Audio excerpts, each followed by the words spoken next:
కష్టపడి ఇక్కడ దాకా తీసుకొచ్చిన మీ అందరికీ మనది ఎలక్షన్ ఇంకా అయిపోలేదు. ఇంకా రేపు సాయంత్రం అవుతుంది. రేపు సాయంత్రం వరకు మనం అన్ని కౌంటింగ్ అంతా అయిపోయినాక అప్పుడు మన పని అయిపోయినట్టు. నిన్న ఇవాళ ఇంకా చాలా అస్సలైన పని ఇప్పుడు. సో ఇప్పుడు ఏమవుతుందంటే చాలా తక్కువ ఓట్ల ఇది అవుతుంది. ఫస్ట్ బేసికల్గా మీ అందరికీ తెలుసు ఈవీఎం కాకుండా బ్యాలెట్స్ వచ్చి 20 ఏళ్ళ తర్వాత చాలా రోజుల తర్వాత అందరూ మర్చిపోయినాం ఎట్లుంటాయి అవని చెప్పి. అందుకే స్పెషల్ ఆఫీసులను పెట్టుకున్నాము. ఏం ప్రాబ్లమ్స్ వచ్చినా తను చూసుకుంటాం.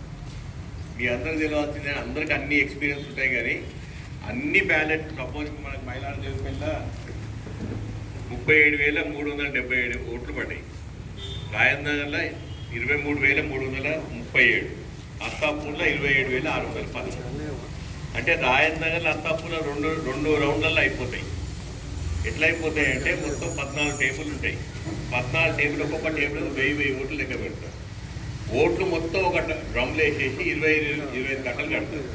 సో 40-25 1000 ఓట్లు లెక్క పెట్టాలి ఒక్కొక్క టేబుల్ మీద.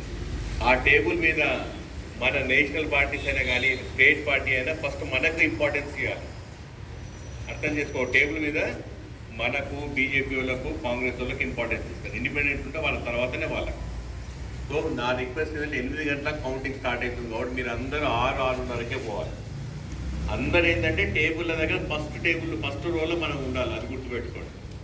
సపోజ్ ఇన్ కేసు ఎవరైనా లేట్గా పోయింది అనుకోండి, పోయినా కూడా మనకేం రైట్ ఉంటుంది, ఏం అర్హత ఉంటుంది అంటే మన రికగ్నైజ్డ్ పొలిటికల్ పార్టీ కాబట్టి ముందు కూర్చున్నట్టు అంతే కదా. అది చాలా ఇంపార్టెంట్. ఎందుకంటే మనం ముందు కూర్చుంటే మనం ప్రతి ఓటు చూడవచ్చు. తర్వాత ఇంకా నెక్స్ట్ ఏంటంటే 1000 ఓట్లు ఉంటాయి. ఒక్కొక్క ఓటుకు మినిమం 1 నిమిషం టైం పడుతుంది. ఇక్కడ శ్రీరామరెడ్డి దగ్గర చూపెట్టాలి, ఇటు శివ చూపెట్టాలి, ఇటు అందరికి చూపెట్టాలి కాబట్టి శివ చూపెట్టి అప్పుడు శంకర్ చూపెడతాను 4 ఓట్లు పడింది. అట్లా కాకుండా అంటే చాలా లేట్ అయితే మీకు చెప్పదలుచుకుంది ఏంటంటే మినిమం 10 గంటలు టైం పడుతుంది నాకు తెలిసి ఫైనల్ అయ్యేవారు. కానీ ఒక్కొక్క రౌండ్ మన ఫ్రెండ్స్ వేస్తే 12 గంటలు తెలిసిపోతుంటాయి.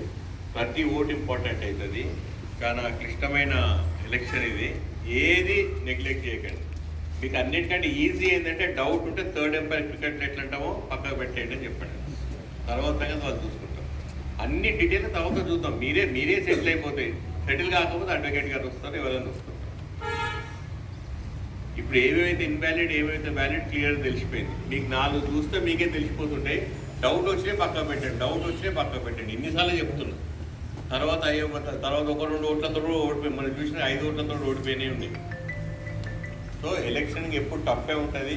అందులో ఈసారి ఇంకా టఫ్ అని అనుకుంటున్నారు కాబట్టి మనం గెలుస్తాం అనేది పక్కకు పెట్టండి. చెప్పట్టు కాదు, గెలిచినాక చెప్పొద్దు.